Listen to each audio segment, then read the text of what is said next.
of affairs. Right. And in fact, the women voters who we just spoke to, of course, seem to be diehard supporters of Mamata Banerjee. So we'll have to see how that plays out. But I'd like to bring in Nikhil Jain on one aspect. Nikhil Jain, very curious set of statements that Rahul Gandhi has given. And certainly, of course, when there's an attack that has taken place on his party worker, when Rahul Gandhi speaks out on that, there is no surprises. But when he talks about Mamata Banerjee and issues of corruption, raises Sharda, Narda, etc., and at the same time accuses the central government of misusing agencies, one really wonders what is the coherent strategy. Is he trying to put his alliance partners on the mat? Because once again, he has attacked the Mamata Banerjee government on law and order and other issues. Madam, let me point out a couple of things very clearly. The TMC is not part of the India Alliance, number one. Number two, the Congress party is contesting on all 294 seats in the West Bengal elections. TMC has pulled out of the India Alliance.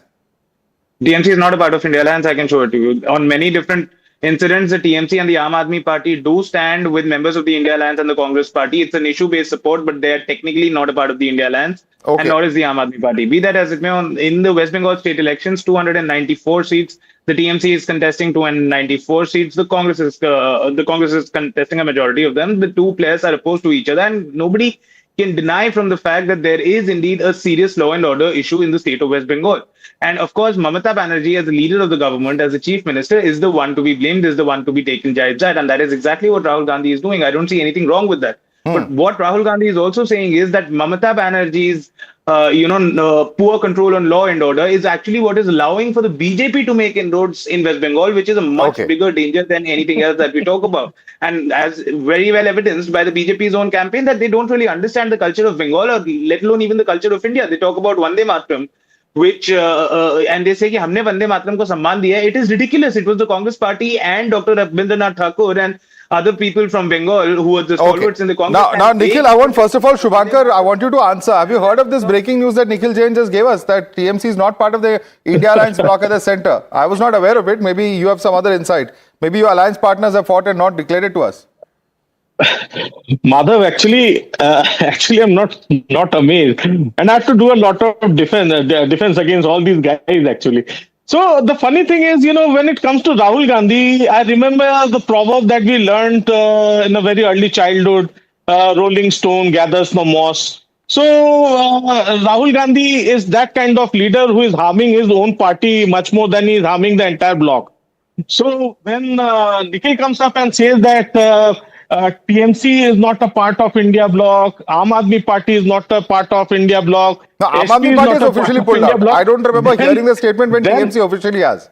At the national level at least. That's what I'm saying, Madhav. So I guess then India bloc, according to Nikhil, will be only the Congress party only. Because rest all parties do come together on some occasion or the other.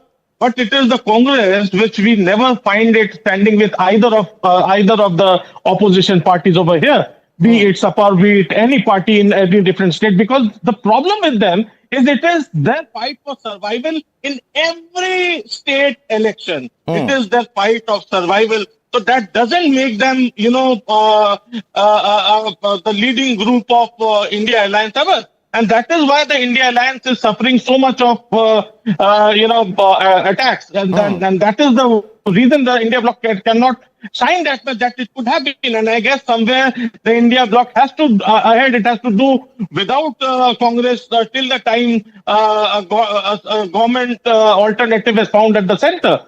So that is the thing what I think Nikhil Jain was also saying from the other way around. But the thing remains, of course, the Congress is not a part of Nikhil, one question though you have to answer. What is happening in this election is quite alarming, and I think it would be alarming for anybody who's, watching what's happening with the India Alliance, because you have Rahul Gandhi not campaigning actively with Mr. M.K. Stalin. There are attempts to reach out at TVK, attempts for very hard bargaining statements against the DMK that are coming in from Tamil Nadu, and now we are seeing a similar sort of situation. This time Rahul Gandhi openly speaking out against Mamata Banerjee. While they may not have an electoral alliance for the purpose of the state, Mamata Banerjee and TMC are very much within the opposition India bloc at the national level. Like I said, that you would not be able to find a single meeting of the India Alliance that has been attended by TMC since August last year. And that's my point remains simple, that when you talk about cornering but they still haven't pulled out, so you're factually not correct over there. I'm not able to find the article. Perhaps I stand corrected, but be that as it may, my point remains that at the national level in the parliament, when to counter the Modi government, the Aam Aadmi Party, TMC, Congress Party, all these parties come together and stand against vociferously against the Modi government. But we are talking about state elections. Let's not forget that the Congress in Kerala fought against the CPM, which is very much a part of the India Alliance, has been a part of the UP, and pretty much every time, for decades, CPM and Congress have been an alliance at the national level. Yet they continue to fight against each other at the state level, which is exactly what we're seeing in West Bengal between the Congress and TMC. And similar thing we saw in the local body elections of Maharashtra when the Eknath Shinde faction was contesting against the BJP, and Ajit Pawar Okay, is this a sign of things to come? Is this a bigger national template? And what are going to be the national implications if alliance partners are seen bickering in election campaigns such as this? These are some of the important questions that arise.